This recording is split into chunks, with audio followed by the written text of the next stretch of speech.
We are continuing our ever pressing need for thinking and praying and focusing on education here in the UK. And this week we are working in association with Lizzie from the Association of Christian Teachers. And we're thinking about education, everything from 0 to 18, nursery schools, primary schools, secondary schools, and beyond. The pupils, the parents, the staff, the supporters, everything to do with education is what we're considering. And we have another specialist coming your way very shortly. But firstly, let me hand over to Lizzie. Good morning, Lizzie. Hello, good morning, Andy. Great to be with you. And I'm loving this. I know when I first said to you, what do you think? You said, oh, this would be interesting. So, it's great that we can actually get a focus a little bit more specific because we're actually saying, well, it's primary school or secondary, what have you. It's nice that we can have something at the end to pray for. It sure is. And we all know that there is power in prayer. And the better informed we are, the more we can pray intelligently, as it Amen were. to that. So, yeah. So would you like to introduce our guest for this morning? Absolutely. So we're being joined by Ron Skelton, who in the Christian education world is a bit of a hero, is a bit of a is a great encouragement and inspiration. And Ron is based in the Birmingham area and is head teacher of a school in Perry Barr. Can you just tell us a little bit about your school, Ron, so we've got an idea of the context you're working in? Yes, well, it's lovely to be here. Thank you for inviting me on the show, Andy and Lizzie. And it's always great to be able to talk a little bit about head teachers love talking about their own schools. So I'll try and keep it as brief as I can because we love our students, we love our community, and we want our children to do really well. But also we want our staff to do well as well. And I think that's really important. So we're the closest landmark to Broadway is Aston Villa Football Club. And if you were watching Aston Villa last night, then commiserations. But anyway, it's very close to Aston Villa Football Club. The demographic it's a very sort of challenging demographic in terms of socio-economic, probably one of the most socially deprived areas in awards in Europe. But I would say it's culturally rich, and we have a hugely, broad and diverse range of students coming from every area of the globe, and that adds to a richness of faith, adds to a richness of culture, and adds to a richness of education, to draw out of when you're in the classroom. And again, that's reflected the demographic of the staff as well. So we have 1,300 students, 200 in the sixth form, and they come from quite a small catchment area around Handsworth, Lascelles, Aston area of Birmingham. Fantastic. So we all have read headlines where there's all kinds of crises going on in education at the moment. So as you think about getting back to school and your staff are coming in, I know you've had training days and you've got students arriving for the first time this week. What are you thinking about? What are the practical pressures that you're going to be facing? Give us a little insight into the first week back at school for your secondary school. What things are going to be challenging, but also what things are just going to be happening around the site? Well, I've just been speaking to the staff at the school. We've got 120 staff, and we've got a training day, as Lizzie said. And whilst we've looked at the exam performance of students and said, well done, that's great, the GCSEs have stacked up well, and the A-levels have done very well. We've got to realise that actually, within the demographic of and the challenge that we have of students coming back, many students will have been out of the school system now for 6 weeks, although we have been working very closely with certain students that are very challenging over the summer period. We've been intervening with students over the summer period. We don't just let them go. I think it's really, there's maybe significant safeguarding issues. There's quite a high level of sort of criminality in the area, drugs, gangs. You can imagine 6 weeks on the streets for some students, and bring them back into a school system, and getting them back involved with the culture and the ethos of the school. And so I think the biggest challenge Bridget Phillipson actually mentioned this, narrated this in the Times actually, that she says on the average school in the UK, every lesson, a quarter of it is spent on teachers managing behaviour. And I think, for us to raise students' aspirations, to get them through exams, to deal with their mental and physical and spiritual well-being, getting staff in the right place, dealing with staff, and looking after the staff, looking after their well-being, making sure they're in a good place. Because, you can only love someone as much as you love yourself. And if staff are loving themselves and are looking after themselves, then they're a good place to help the students. So, again, that's been a focus of what we've been doing this morning. And I think that's really important. So, how are we? And as a Christian, we know that we're broken and that we are in need of help and in need of assistance, and in need of the Lord. And, we're guided by the Lord. But for others that maybe not of the Christian faith, we need to recognize that we do have flaws. We do need help. And then we do need that support as well. And we need to get ourselves in a good place.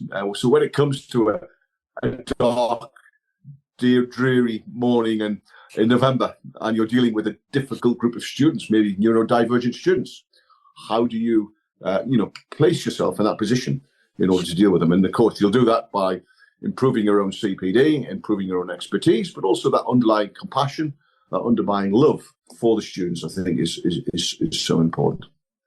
I think it's great. I mean, I'm really encouraged that you are seeking to build up your staff at the start of term, that you're aware that they are holistic beings and ultimately they are made in the image of God, and that's so valuable. And I know that you have many staff who really appreciate that, and I've been in your school quite a few times.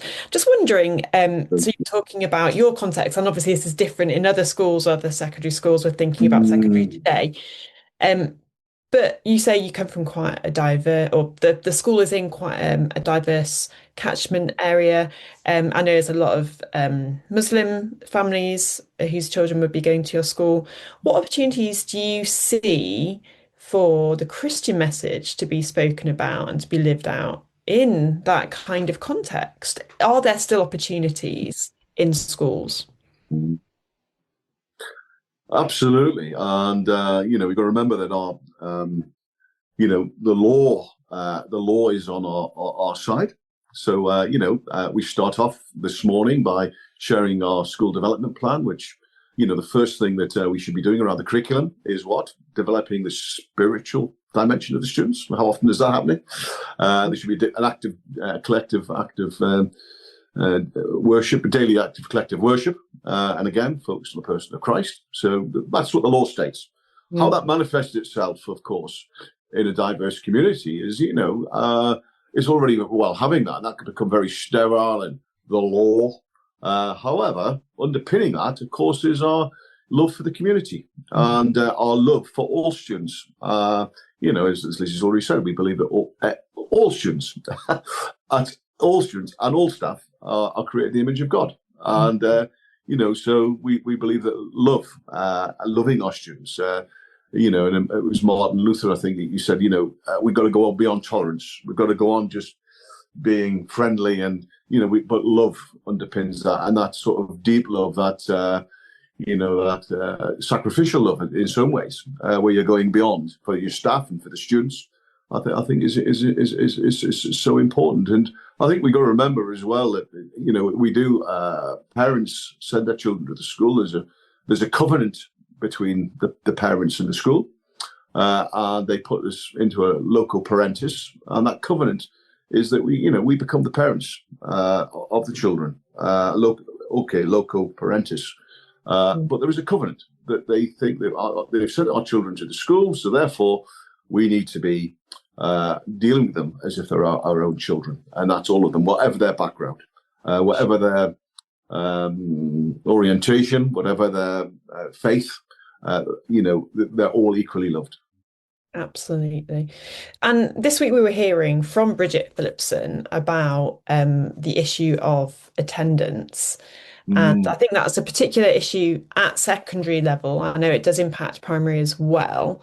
But would you agree? Would you say that the start of term is a real critical moment for attendance? And what do you try to do to kind of combat the impact of students missing any time, but particularly those first few days and weeks of school? Yeah. Well, I've said for a long time, Lizzie, that our number one priority at Broadway is attendance. It's our number one priority. And as such, we've invested a lot in it. And our attendance actually is way above the national average. And our children enjoy coming to school and attend. I think that is important. And against the national picture and against the local picture, attendance continues to be a huge issue. And I think it's for a number of reasons. But I think getting children into school and in front of the classroom, in front of the teachers, and so that they're enjoying their learning. They enjoy coming to school. There's an intrinsic want to come to school.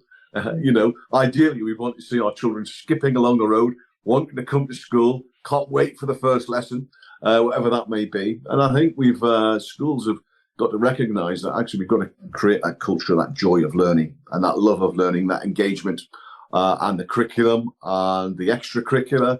And we have our own outdoor centre, we have our own farm, and all of those things, and a wealth of arts that have been in that maybe have fallen away from the curriculum, and the music and the sport, all of these things. And I think we talked about holistic development of child rather than just the academic sort of discipline. And again, that against reduced budgets is a challenge, but making that extra effort, working closely with the parents, working with the community, and doing all we can to ensure that all students attend as much as they can. And when they don't, we then go out to the homes and we'll go out and collect them and bring them in if necessary. So as a result, our attendance is very good, but it is a huge problem across the piece in terms of education generally. Absolutely. And I know, Ron, that you've done an immense amount of work, possibly more than most head teachers in really building up those relationships with the local community. And I really want to honour you for that and your Christian witness to that as well. So secondary schools. Anything in particular you would say then? I mean, Andy, I hope I'm not stepping on your toes here, but anything in particular we can be thinking about or praying for secondary school teachers or secondary school students, or just the whole kind of ecosystem of secondary education? And what can we be prioritizing in prayer? Well, I think there's a wonderful opportunity coming up for National Prayer Week. In just over a week's time. And, that's been headed up by Bear Grylls and others. And there's lots of resources. And I just think that we know, don't we, whether you're, from personal experience as a Christian, the impact of prayer.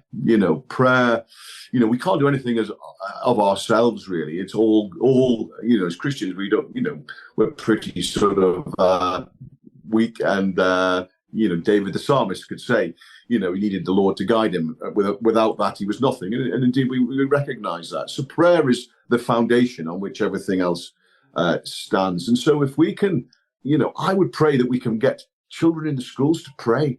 Imagine the difference if every child across the UK was just saying the Lord's Prayer every morning. What a difference in the atmosphere that would be in every school, and how that would change schools, how it would change communities, how it would change, families. And, with Generation Z becoming more and more interested in future, I think there's a sort of spiritual awakening.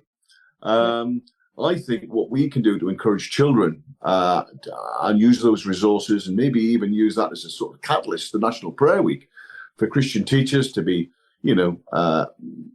encouraging children to pray, encouraging staff to pray, encouraging communities to pray, I think is all important.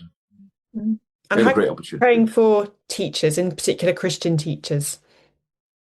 I think it's tough, isn't it? It's saying that to staff this morning. It's tough, isn't it? You've got, children, increasingly number of children with, we call it neurodiverse children coming in with extreme needs.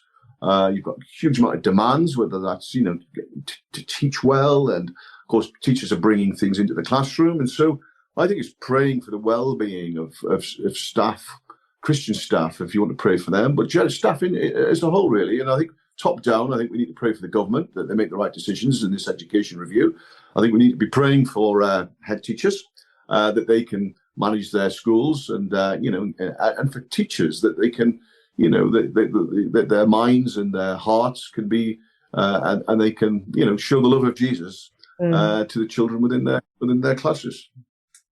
Absolutely. Well, I was just speaking with one teacher yesterday, a teacher at my church, in fact, who very sadly, I mean, I respect her decision, but I think it just illustrates, doesn't it, that she felt that her mental well-being was not really where it should be. And despite having taught for 25 years, she decided that was it. She was just going to leave. And she's a very, very talented teacher, never had any issues with the quality of her teaching or her care for the children. But she said, "Do you know what? I just got worn down by the expectation. I thought, no, my insanity and that of my family, I'm going to step away." And she said, I might at some point in the next few years, I might reconsider, but I can't do it.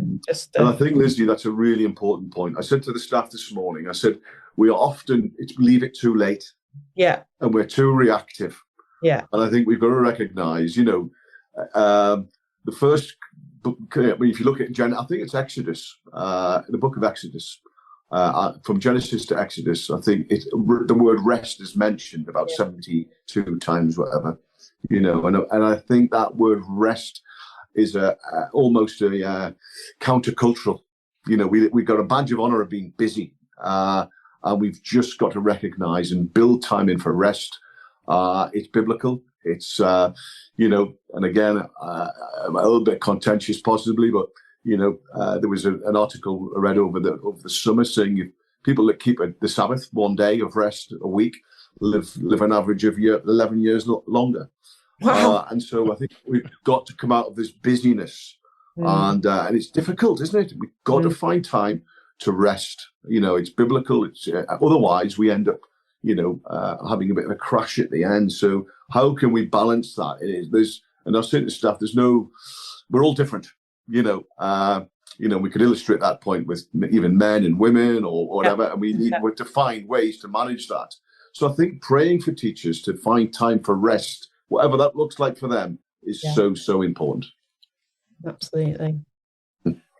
I just had a question. I was at a secondary CV school in Wolverhampton. I know secondary Church of England is much less common than perhaps primary. And I know that even the idea of a church school is not exclusive to the UK, but it's certainly not a universally accepted way. What sort of school are you actually head teacher of? Is it a Church of England school, or is it what we call a secular school? No, well, I think there's a misnomer around the fact of a secular school, because it's where obviously the French have something called la cite, which means that actually the divorce of religion from the state. And I think there is a sort of an unwritten maybe movement for that to happen, where you divorce the religion from the school. In the UK, fundamentally, all schools are based on Christian principles, because that's the law. And so my school doesn't have a designated Christian faith. However, we are very embracing of Christian faith, but all faiths as well. So you could, I suppose, for ease of communication, call us secular, but we are a state school, and we're built on the principles of the law, which are Christian and have a faith emphasis. And I think there's a real trouble. In fact, I've had heads come to me where they try to leave faith at the door. It creates lots of issues. So embracing faith in the school is really, really important. I don't know if it's a long-winded way of answering your question. No, it's good though, because when I was at a CV secondary school, it was fairly easy and obvious. We had the fourth chapel of what is now, I think, the Cathedral of Wolverhampton City, and we had the fourth chapel. So there was an obvious, easy in to Christianity and faith. Our deputy head teacher was going to be a vicar. So the whole thing is kind of, it's just, there's Christianity wherever you look. So I actually was really fascinating. You're saying, the law actually basically saying, look, if you're a church school in the UK, then yes, you're a church school. But if you're not, you kind of still are in a sense, because actually there's still faith within that, which I think that is really, really important for people to grasp, because the US, France as well, we have this complete separation of faith from life. Yeah. Only in America, they go even further because they got God on the money, and we don't even have that. But actually, we have got faith more intertwined. So I think it's interesting. And it sort of leads on quite nicely to another question, which Lizzie kind of asked, but I want to ask it in a slightly different context. But how easy is it? Because we're trying to encourage people here. How do you find being a Christian in an environment where perhaps not everybody is? How easy do you think on a day-to-day basis you can actually bring faith in the day-to-day life of you as a head teacher?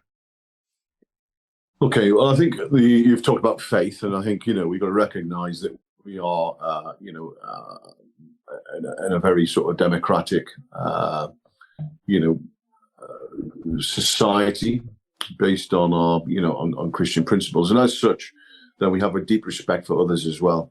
And it's a great privilege for me to be able to go and to speak in the mosques and to talk in there. We allow our students who are Muslim the freedom and staff to pray. So you'll see them praying on Friday. We encourage debate and discussion because I think that, again, if you leave faith at the door, then who's going to be teaching the students, and how are they going to understand about their own faith, whether that's Christian or Muslim or Judaism or Sikhism or whatever.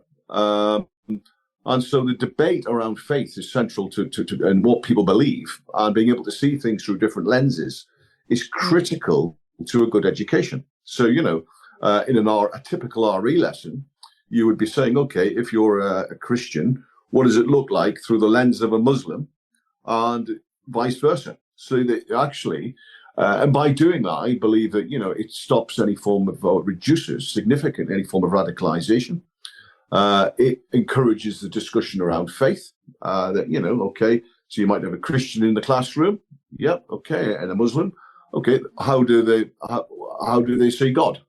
And of course, the oneness of God, as in Islam, as opposed to the Trinitarian God in Christianity. And there would be a debate and a discussion around that. And that would be healthy, because actually, if you come through at GCSE, that would then be examined.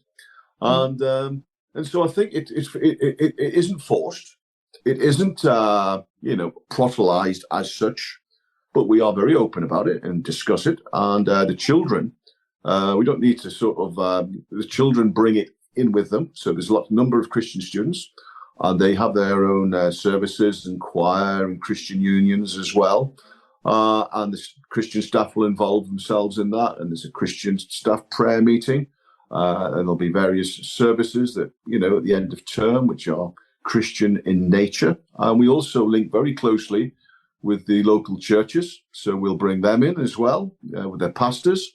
And so we're serving the needs of the spiritual needs of the children in the community, linking in with the churches and giving them a conduit for their faith as part of their education. On the same hand, on the same side, we're working with the local mosques, and I've got a fabulous relationship with the imams there, although we have come from a different, background and lived theologically different significantly.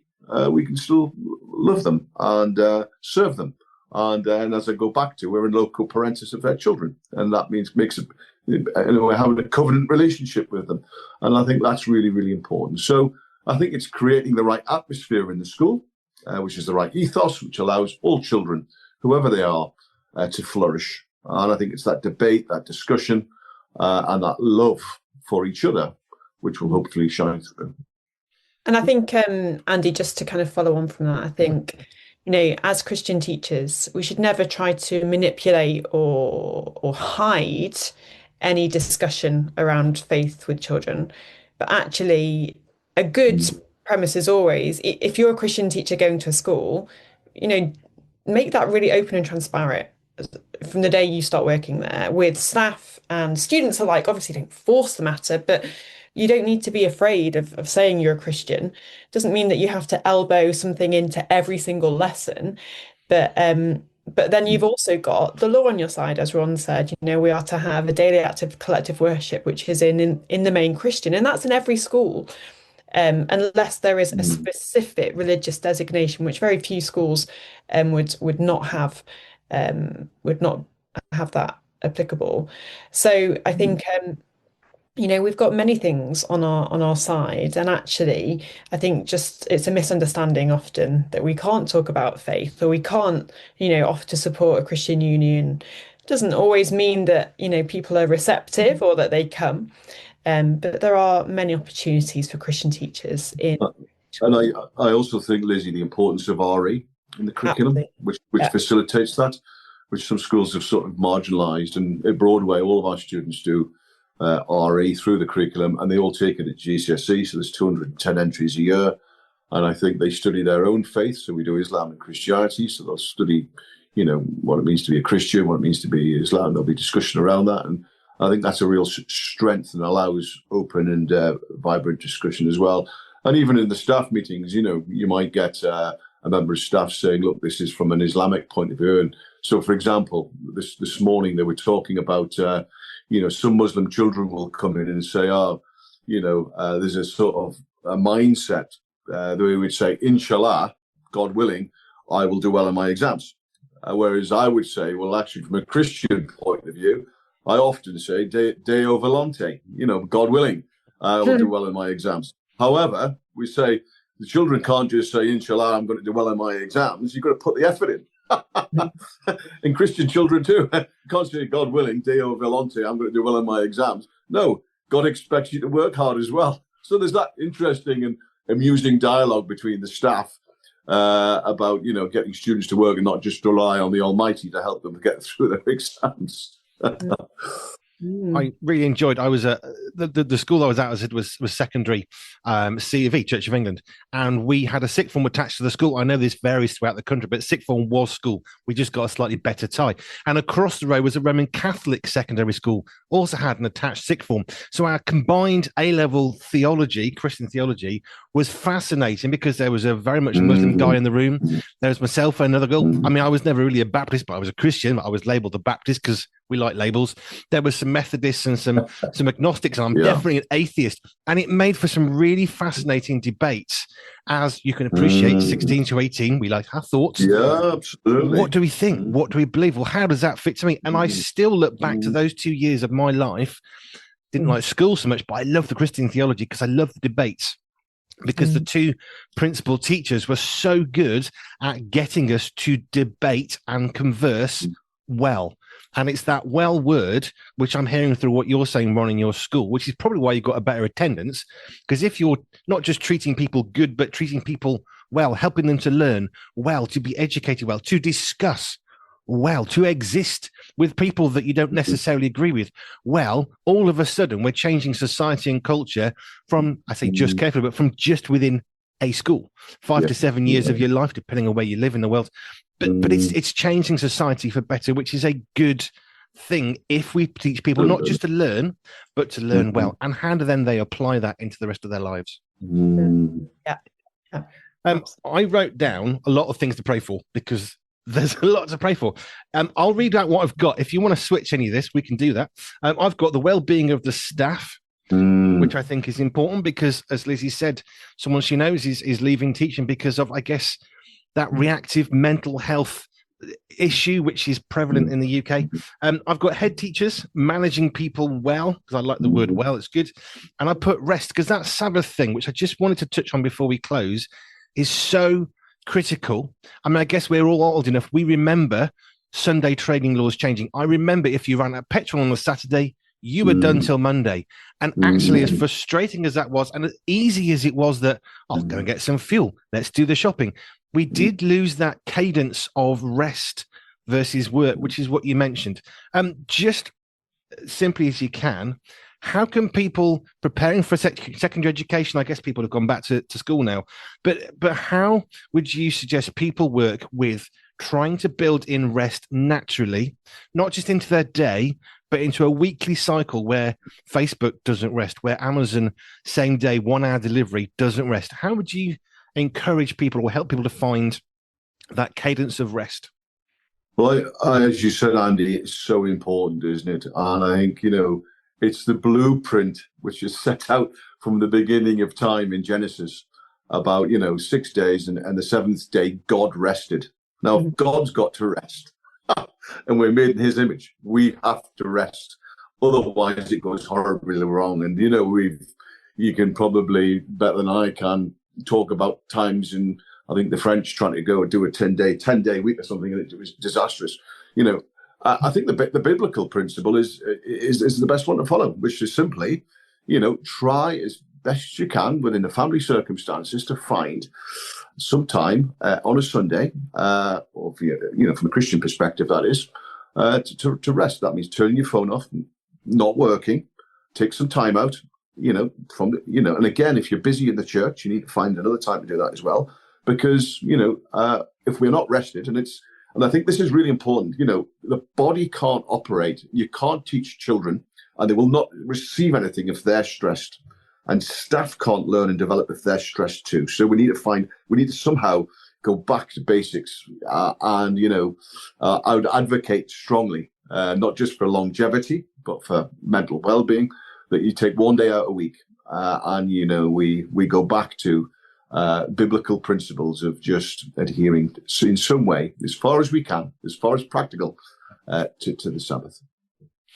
Ron, thank you. It's been a pleasure to learn more about what you're doing in your school.